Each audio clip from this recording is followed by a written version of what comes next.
Bom dia, Ricardo Jorge Pinto. Quem ganhou o debate? Olá, bom dia. Pedro Passos Coelho e António Costa precisavam de conquistar indecisos e para isso era preciso que tivessem propostas novas, ideias concretas e um discurso claro. Não tiveram nada disso e por isso eu acho que dificilmente depois daquele debate algum indeciso tenha deixado de o ser ou algum abstencionista tenha decidido ir votar. Qual foi o momento alto de cada um? Deixa-me só dizer, do ponto de vista, havia um outro objetivo, e o objetivo era também mobilizar as hostes. E aí António Costa foi claramente mais eficaz do que Pedro Passos Coelho. Esteve mais assertivo, esteve mais aguerrido e obrigou Pedro Passos Coelho a, praticamente ao longo de todo o debate, ter que dar justificações, defender-se da sua governação. E desse ponto de vista, houve aqui pontos para o líder do Partido Socialista, que tinha uma parte importante dos seus apoiantes a olhar com algum desânimo para as sondagens e para o rumo do Partido Socialista. Perguntava-te então qual foi o ponto alto de cada um?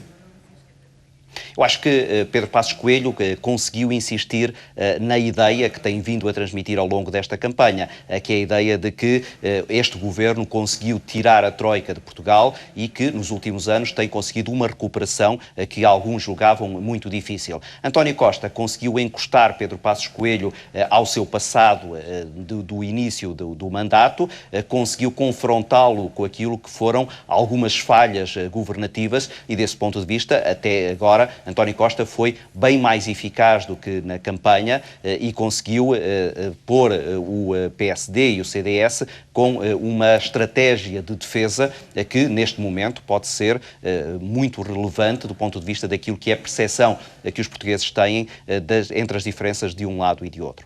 Sobre futuros entendimentos na governação do país, Pedro Passos Coelho diz estar aberto a consensos. Costa assume um corte radical com as atuais políticas. Como é que o eleitorado verá essa opção de cada um?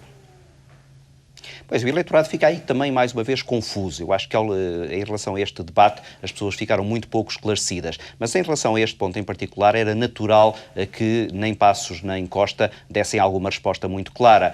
Se eles abrissem aqui a possibilidade de um qualquer entendimento pós-eleitoral, estariam claramente a dar trunfos ao adversário. Agora, percebe-se que muito dificilmente haverá uma maioria absoluta depois destas eleições e que muito dificilmente haverá qualquer entendimento pós-eleitoral, ou seja, o cenário mais previsível é o cenário de eleições antecipadas e aí Pedro Passos Coelho e António Costa têm pontos que certamente agora na fase final desta campanha irão colocar em cima da mesa para de alguma maneira tentar convencer do mérito das suas propostas e do demérito das propostas do seu adversário.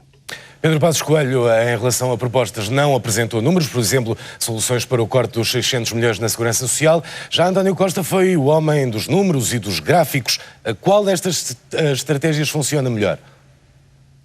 Para os tais indecisos, eu penso que nenhuma funciona bem, na medida em que nenhum deles conseguiu ser suficientemente claro e suficientemente convincente em relação às suas propostas. Agora, percebe-se que há um maior embaraço do lado de Pedro Passos Coelho do que de António Costa em relação a essas mesmas propostas, porque, na verdade, Pedro Passos Coelho tem esses números de que tu falas agarrados a um plano de estabilidade que apresentou em Bruxelas e que, certamente, pode não agradar a uma parte do eleitorado que o vai confundir com as medidas de austeridade que teve até agora. António Costa apresentou números, desse ponto de vista foi um pouco mais concreto e realista, mas a verdade é que também ficam muitas dúvidas em relação a várias propostas. Dificilmente os eleitores perceberam qual era a diferença entre o plafonamento vertical e horizontal e também ficaram muito pouco esclarecidos relativamente àquele que será o novo regime de escalonamento do IRS.